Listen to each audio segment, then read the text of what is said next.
हनुमान चालीसा 40 चौपाइयों का एक चालीसा हनुमान चालीसा कलयुग में क्यों इतना ये प्रसिद्ध है, क्यों इतना यह फलदायी है और इसके पीछे क्या कोई वैज्ञानिकता है, इस विषय में आज हम चर्चा करेंगे। तो नमस्कार दोस्तों, स्वागत है आपका हमारे चैनल में। भगवान जो होते हैं, जिन्हें हम अलग अलग नामों से जानते हैं, देवता, ब्रह्म का हम अनुभूति कैसे कर सकते हैं। एक तो यह उपाय है कि उनका हमें प्रत्यक्ष दर्शन हो, उनका हम प्रत्यक्ष अनुभव करें, अपनी साक्षात अपनी आंखों से देख सकें। दूसरा, जो ब्रह्म का जो स्वरूप बताया गया है, या तो ब्रह्म हम सगुण साकार भी मानते हैं, निर्गुण निराकार भी मानते हैं। साथ ही ज्ञानम ब्रह्म है, वो कहा गया है कि ज्ञान ही ब्रह्म है। अगर हम ज्ञान के द्वारा उस ईश्वर को जान लें तब भी हमें ब्रह्म का साक्षात्कार हो सकता है। साथ ही साथ शब्दम ब्रह्म है, वो भी कहा गया कि शब्द ही ब्रह्म है। शब्द की इतनी महत्ता क्यों है और शब्द के पीछे की वैज्ञानिकता क्या है। शब्द में एक ऐसी ऊर्जा है, एक ऐसी ध्वनि है जिसके द्वारा ईश्वर को अनुभव में लाया जा सकता है, उसकी अनुभूति हो सकती है। वेदों में कहा गया है कि शब्दम ब्रह्म, शब्द ही ब्रह्म है।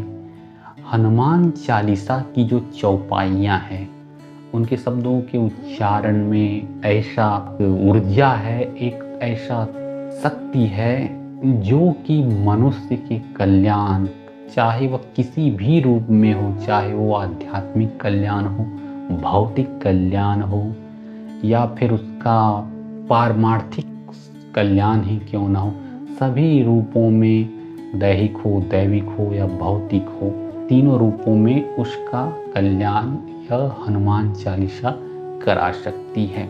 शब्द जो एक ऊर्जा है, यह लगातार ब्रह्मांड में गूंजता रहता है और शब्द में जो वह ऊर्जा है, ऊर्जा के रूप को भी आप जानते होंगे। अंग्रेजी में कहा जाता है कि energy can not be destroyed, it transform only one form to another. आने की ऊर्जा को नष्ट नहीं किया जा सकता, यह अपना स्वरूप बदलता है, एक स्वरूप से दूसरे स्वरूप में यह परिवर्तित हो करता है।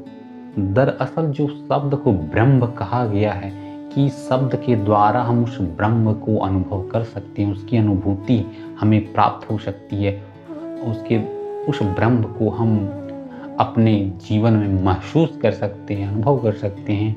वो इसलिए ही कहा गया है कि जितना भी वैदिक मंत्र हो, या फिर हनुमान चालीसा हो, या महामृत्युंजय जैसे मंत्र हो, उनकी रचना इस प्रकार की गई है कि उनके शब्दों के उच्चारण से एक ऐसी ध्वनि निकलती है जिसके द्वारा हम अपने जीवन की कठिनाइयों से मुक्ति पाते हैं और अपने जीवन में हम उत्तर वृद्धि करते जाते हैं। लगातार हमें अपने लक्ष्यों को प्राप्त करते जाते हैं। बात अगर हम हनुमान चालीसा की करें, हनुमान चालीसा के पहले ही आप देखोगे चौपाई में वो कहते हैं दोहा में कि श्री गुरु चरण सरोज रज निज मन मुकुर सुधारी।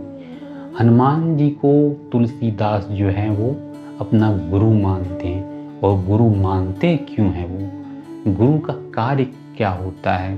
कबीरदास जी ने कहा है कि गुरु गोविंद दोऊ खड़े काके लागू पाए, बलिहारी गुरु आपने गोविंद दियो बताए। गुरु का कार्य होता है वो गोविंद से मिला देता है, भगवान से मिला देता है गुरु। और हनुमान जी ने तुलसीदास के लिए यही कार्य तो किया था। तुलसीदास जी राम जी के दर्शन के लिए पूरे बेचैन थे, लालायित थे, वे लगातार प्रयास कर रहे थे कि राम जी से भेंट हो जाए। राम जी से उनकी भेंट हो नहीं रही थी। राम जी एक बार आए थे लेकिन तुलसीदास पहचान नहीं पाए। तो गुरु का कार्य होता है कि वह अपने भक्त को, अपने शिष्य को भगवान से मिला दे। तब एक बार तुलसीदास जी चंदन घिस रहे थे, तभी राम और लक्ष्मण उनके पास आए बालक रूप में और तुलसीदास जी से कहे, बाबा हमें चंदन लगा दो थोड़ा सा। तुलसीदास जी उनको पहचान नहीं पाए। तभी हनुमान जी तोते के रूप में जो बैठे हुए थे, वो पेड़ से तभी वे कहते हैं तोते के रूप में कि चित्रकूट के घाट पर भई संतन की भीड़, तुलसीदास चंदन घिसे तिलक लेत रघुबीर। यानी कि कहते हैं कि चित्रकूट के घाट में तुलसीदास जी चंदन घिस रहे हैं और रघुबीर जो हैं अपने छोटे भाई के साथ वो तिलक ले रहे हैं। तुलसीदास जी समझ जाते हैं कि ये साक्षात जो दो बालक आए हुए हैं और कोई नहीं बल्कि साक्षात भगवान श्री राम और लक्ष्मण हैं। उनके पैरों में वो पड़ जाते हैं, उनके पैरों को पकड़ लेते हैं और बोलते हैं प्रभु मैं आपके दर्शन के लिए कितना बेचैन था। श्री सीताराम जी साक्षात अपने स्वरूप में उनको अपना दर्शन कराते हैं। तो हनुमान जी ने यह कार्य किया था कि तुलसीदास को श्री राम लक्ष्मण से भेंट कराया था, उनकी मुलाकात करवा दी थी हनुमान जी से।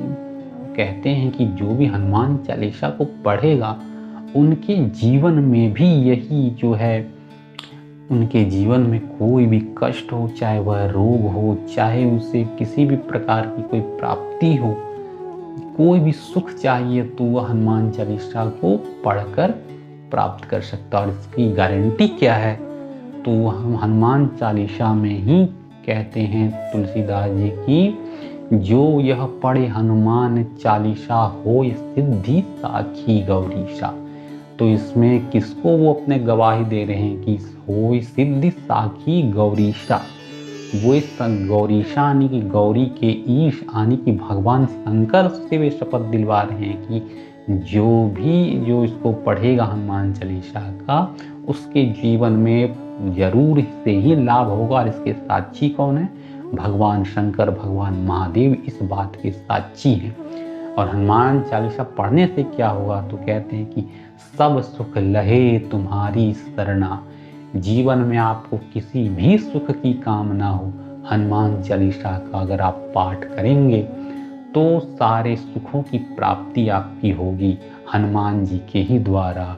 और इस कलयुग में जो साक्षात और प्रत्यक्ष देवता हैं वो हनुमान जी ही हैं। हनुमान जी जो चिरंजीवी हैं, सब चिरंजीवी अष्ट चिरंजीवी, उनमें हनुमान जी भी एक देवता हैं। और इन जो प्रत्यक्ष जो फल देते हैं, जिनकी सिद्धि भी तुरंत हो जाती है, वो हनुमान जी के ही द्वारा प्राप्त होती है। हनुमान चालीसा का श्रद्धा पूर्वक पाठ से सारे कष्टों का निवारण होता है। तो हनुमान चालीसा की वैज्ञानिकता यही है कि इसके शब्दों में, इसके चौपाइयों में ऐसी ऊर्जा है कि आप इसका पाठ भी करोगे तो आपको एक पॉजिटिव एनर्जी आपको महसूस हो गया। आप लगातार कम से कम 40 दिन ही हनुमान चालीसा का पाठ कीजिए तो आपके जीवन में आपको अंतर महसूस हो जाएगा। आप अगर सुबह हनुमान चालीसा को श्रद्धापूर्वक पाठ करेंगे तो आपके जीवन में एक पॉजिटिव वाइब, एक पॉजिटिव एनर्जी जरूर से ही महसूस होगी। तो अपने जीवन में से हनुमान चालीसा को स्थान दीजिए, उनके चौपाइयों को अपने जीवन में ढालिए तो निश्चित ही आपको यह महसूस होगा। हनुमान चालीसा का पाठ ऐसे ही नहीं पढ़ते जाना, उसकी चौपाइयों के अर्थ को आप समझते जाइए, तब उसके पीछे की वैज्ञानिकता को भी आप समझेंगे। इन चौपाइयों के शब्दों में जो पॉजिटिव एनर्जी है, जो वाइब्स है, तब वो आपको लगेगी। तो आप उनके अर्थों को समझेंगे, तभी आप उसे श्रद्धापूर्वक आप पाठ कर पाएंगे, तभी आप उससे पूर्णतः लाभान्वित होंगे। धन्यवाद। जय श्री राम।